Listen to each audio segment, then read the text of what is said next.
फरवरी है। WHO ने आज के दिन को वर्ल्ड कैंसर डे के लिए सेलिब्रेट करने के लिए अनाउंस किया। मैं बताना चाहता हूँ, I am doctor GR Verma. I am a director of surgical gastroenterology and GI oncosurgery at Sharqi Super Specialty Hospital, Mohali.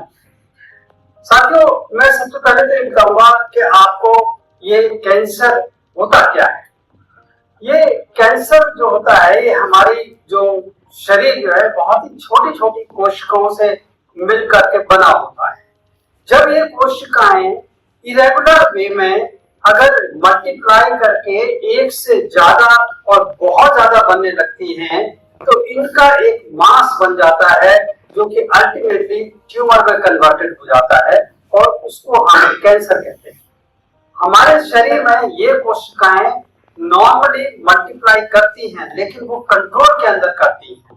Cancer के अंदर इनका कंट्रोल खत्म हो जाता है, इसलिए वो कोशिकाएं बहुत अधिक मात्रा में मल्टीप्लाई करके कैंसर का रूप ले लेती है। तो आज मैं आपको गैस्ट्रोइंटेस्टाइनल कैंसर के बारे में बताना चाहूंगा। ये गैस्ट्रोइंटेस्टाइनल ट्रैक्ट क्या होती है? ये गैस्ट्रोइंटेस्टाइनल ट्रैक्ट जैसा कि आप देख रहे हैं, ये सबसे पहले ये हमारा जब हम खाना खाते हैं तो सबसे पहले हमारा खाना मुंह से एक ग्रास में, जिसे हम इसोफेगस कहते हैं, यहाँ जाता है। इसोफेगस से यहाँ पेट में खाना इकट्ठा होकर के डाइजेस्ट होता है और यहाँ डाइजेस्ट होने के बाद छोटी आंत से बड़ी आंत में होता हुआ ये बाहर निकल जाता है। गैस्ट्रोइंटेस्टाइनल ट्रैक्ट में इस आंत के अलावा हमारे 3 अंग और होते हैं, जिनको हम कहते हैं लीवर, गॉल ब्लैडर और पैंक्रियास। ये तीनों ऑर्गन जो हमारे डाइजेस्टिव जूसेस को बनाते हैं, जिससे कि खाना हमारा डाइजेस्ट होता है। अब ये गैस्ट्रोइंटेस्टाइनल कैंसर जो है, तकरीबन हमारे शरीर में जितने भी कैंसर होते हैं, उन कैंसर में से लगभग 25%, मतलब 4 कैंसरों में से 1 कैंसर हमारे गैस्ट्रोइंटेस्टाइनल ट्रैक्ट में पाया जाता है। और गैस्ट्रोइंटेस्टाइनल कैंसर की सबसे ज्यादा इंसिडेंस हमारे नॉर्थ इंडिया में होती है, जैसा कि आप देख रहे हैं इस स्लाइड से। तकरीबन केसेस अब तक एक साल में 14.5 लाख केसेस होते हैं कैंसर के इंडिया में। 2022 से इनकी संख्या बढ़ करके आज 2025 के शुरुआत तक इनकी 15.7 लाख एक साल में कैंसर के मरीजों की संख्या हो जाती है। तकरीबन इंसिडेंस कैसा पाया जाता है? तकरीबन हर 100 में से तकरीबन 1 आदमी को कैंसर होने की संभावना रहती है। सबसे ज्यादा कैंसर हमारे खाने की नली में होता है, उसके बाद पेट में जहां पर खाना इकट्ठा होता है वहां होता है, और उसके बाद में टॉयलेट की जो बड़ी आंत है जिसे हम रेक्टम कहते हैं, उसमें पाया जाता है। ये है आंत में। आंत के अलावा हमारा सबसे ज्यादा कैंसर जो कॉमन है वो है गॉल ब्लैडर का, जैसा आप ले रहे हैं, जिसे हम पित्त कहते हैं। ये पित्त में जो पथरियां होती हैं, ये इस जगह में कैंसर होने की संभावना अधिक होती है। तो अब हम ये जानना चाहेंगे कि कैंसर का पहली बात तो होता किससे और क्यों होता है कैंसर। देखिए, कैंसर की सबसे ज्यादा बड़े आज के टाइम में सबसे बड़ा इंपॉर्टेंट कारण है तंबाकू। जैसे तंबाकू का कोई रूप होगा, चाहे बीड़ी हो, सिगरेट हो, गुटखा हो या चिलम हो, किसी भी रूप में तंबाकू का सेवन करने से हमारे लंग का कैंसर और इसोफेगस का कैंसर, स्टमक का कैंसर और मुंह का कैंसर होने की संभावना बहुत अधिक बढ़ जाती है। इसी तरह से अल्कोहल लेने से भी हमारी इन्हीं ऑर्गन्स की कैंसर होने की संभावना बहुत बढ़ जाती है। इसके अलावा जो हम प्रोसेस्ड फूड अगर हम लें, फास्ट फूड लें और जो रेड मीट लें, और इसके अलावा जो हम हाई फ्राइड फूड लें जिनमें की ट्रांस फैट बहुत ज्यादा होते हैं, इस तरह के खाने से हमारे कैंसर होने की संभावना बहुत बढ़ जाती है। अब अगर किसी भी व्यक्ति को अगर कैंसर होने की संभावना है, उनमें क्या क्या लक्षण पाए जाते हैं? सबसे ज्यादा है, सबसे जो कॉमन लक्षण होता है, अगर आप खुद अगर आप इसको देखें तो सबसे पहले होता है कि किसी को भूख न लगना, किसी बिना कारण किसी के वजन का कम होना, या आपके ऑल्टर्ड बाउल हैबिट्स, अगर टॉयलेट होने के नंबर आपके घट या बढ़ जाते हैं, कभी कभी आपके खाने में या टॉयलेट के रास्ते में अगर खून आता है, या आपको किसी तरह पेट में दर्द होता है, या आपका आंखें पीली हो गई हैं, या आपका पेट फूल गया है, इस तरह के ये कुछ लक्षण ऐसे होते हैं कि हालांकि कैंसर वाले मरीजों में होते हैं, लेकिन ये लक्षण किसी और भी बीमारियों में हो सकते हैं। इसलिए इनका शुरू में कम से कम 4 हफ्ते तक इलाज कराना जरूरी है। यदि इलाज करने के बाद भी यदि इन लक्षणों में फायदा नहीं होता है, तो इसमें हो सकता है कि उस व्यक्ति को कैंसर होने की संभावना बन गई हो। यदि ऐसा है तो हमें ऐसे में क्या करना चाहिए? जैसा आप देखें सर, जो मैंने लिखा हुआ कि इस तरह के अगर आपको कोई भी प्रॉब्लम हो तो किसी भी सिम्टम को आप इग्नोर मत करें।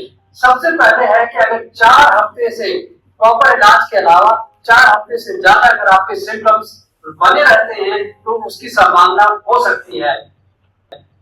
सही जानने के लिए आपको अपने डॉक्टर से कंसल्ट करें। कृपया गूगल पर जाने की चेष्टा बिल्कुल भी मत करें, क्योंकि गूगल पर जाने से आप पूरी तरह से कंफ्यूज हो जाएंगे और हो सकता है आपने एंजाइटी भी डेवलप हो जाए। जाएं तो अच्छी तरह पहले जान करके किसी अच्छे डॉक्टर की, और एक डॉक्टर की सलाह लें। अगर एक से ज्यादा डॉक्टर की सलाह लेंगे तो आप कंफ्यूज हो जाएंगे और उसमें पता नहीं चलेगा कौन डॉक्टर सही एडवाइस दे रहा है। और हमेशा जो एक डॉक्टर आपको एग्जामिन करने के बाद सही एडवाइस दे उसको फॉलो करिए। अब अगर उसने ये संभावना जता दी कि हो सकता है कि आपको कैंसर हो, तो उसमें क्या करना चाहिए? आजकल सबसे कॉमन जो हमारी जांच होती है वो है एंडोस्कोपी, जिसमें कि हम एक टेलीस्कोप को प्रत्येक मुंह अथवा टॉयलेट के रास्ते डाल करके एज ए ओपीडी प्रोसीजर हम ट्यूमर जहां भी है उसे देख लेते हैं और उसका एक छोटा टुकड़ा निकाल करके उसकी बायोप्सी से हम कंफर्म कर लेते हैं। यदि ट्यूमर पेट में है तो FNAP fine needle aspiration biopsy ultrasound या सीटी स्कैन की मदद से हम कर लेते हैं। तो ये और भी कई सारे टेस्ट हैं, सीटी स्कैन, पेट स्कैन, ये केवल डॉक्टर की सलाह को लेकर के ही इनमें से कोई भी टेस्ट जो जरूरी है वो करना चाहिए। आखिर में हम ये जानना चाहेंगे, जैसे टाइप आपने सुना होगा कि ट्यूमर बहुत लास्ट स्टेज में आ गया है या अर्ली स्टेज में हो गया, ये क्या होता है? ये ट्यूमर की स्टेजेस बताइए। ट्यूमर की 4 स्टेज होती है, स्टेज 1, 2, 3 एंड स्टेज 4। स्टेज 1 का मतलब है बहुत अर्ली है, शुरुआत से ट्यूमर की शुरुआत है। तो अक्सर स्टेज 1 और 2 में ट्यूमर जो है क्योरेबल होता है और पेशेंट बिल्कुल ठीक हो सकता है। लेकिन जब ट्यूमर 3 और 4 स्टेज में पहुंच जाता है तो पूरी तरह ठीक होने की संभावना कम हो जाती है। यदि आपको किसी को अगर ट्यूमर हो गया है तो क्या करें? ट्यूमर का इलाज जो है संभव है, खासकर अगर वो अर्ली स्टेज में आ सकता है, स्टेज 1, 2 और 3 में आ सकता है, इसलिए इन पेशेंट का इलाज संभव है। इलाज के लिए हम क्या कर सकते हैं? इनके लिए सबसे पहले तो है कि इलाज के लिए इनके 4 ही हमारे पास विकल्प इसमें होते हैं: सर्जरी, कीमोथेरेपी, रेडियोथेरेपी और टारगेटेड ट्रीटमेंट। इसके अलावा आजकल ऑल्टरनेटिव ट्रीटमेंट जो कि किसी और भी डॉक्टर्स के द्वारा की जाते हैं उनसे बचें, क्योंकि वो सही इलाज नहीं है, इसकी वजह से आपको नुकसान हो सकता है। जब कैंसर को पूरी तरह ट्रीट नहीं कर पाते हैं तो हम उनके सिम्टम्स को, जैसे पेट के दर्द को या पेट अगर फूल गया हो तो उनकी दवा दे करके हम कैंसर के मरीज का इलाज करते हैं। यदि आप इनका इलाज कर रहे हो, कैंसर का इलाज करवा रहे हो, तो डॉक्टर की सलाह मानकर फॉलो अप में जरूर रहें। जितने दिन के बाद डॉक्टर आपसे दोबारा आने के लिए कहे उनका एडवाइस अवश्य फॉलो करें। अक्सर कैंसर जो अर्ली स्टेज में होते हैं वो पूरी तरह से क्योर उनमें संभव है। इसलिए आज मैं आपको ये बताना चाहता हूँ कि गैस्ट्रोइंटेस्टाइनल ट्यूमर जो है तकरीबन 25% होते हैं, हमारे शरीर के सारे ट्यूमर्स का होते हैं। इनके अर्ली साइंस को हमको इग्नोर नहीं करना चाहिए। अगर सिम्टम 4 हफ्ते से ज्यादा परसिस्ट करते हैं तो एक स्पेशलिस्ट डॉक्टर को दिखाना जरूरी है। कृपया गूगल कभी मत करें, आप कंफ्यूज हो जाएंगे और एंजाइटी की आपको डेवलप हो सकती है। डॉक्टर की एडवाइस फॉलो करें। कैंसर क्योरेबल है और कई स्टेजेस में है। कई तरह के कैंसर को हम उनकी होने से भी संभावना कम कर सकते हैं यदि हम फ्रेश फ्रूट, वेजिटेबल्स और ये ड्राई फ्रूट्स इनको अगर लें और वेजिटेरियन वाली डाइट लें तो उससे कैंसर होने की संभावना कम होती है। Thank you.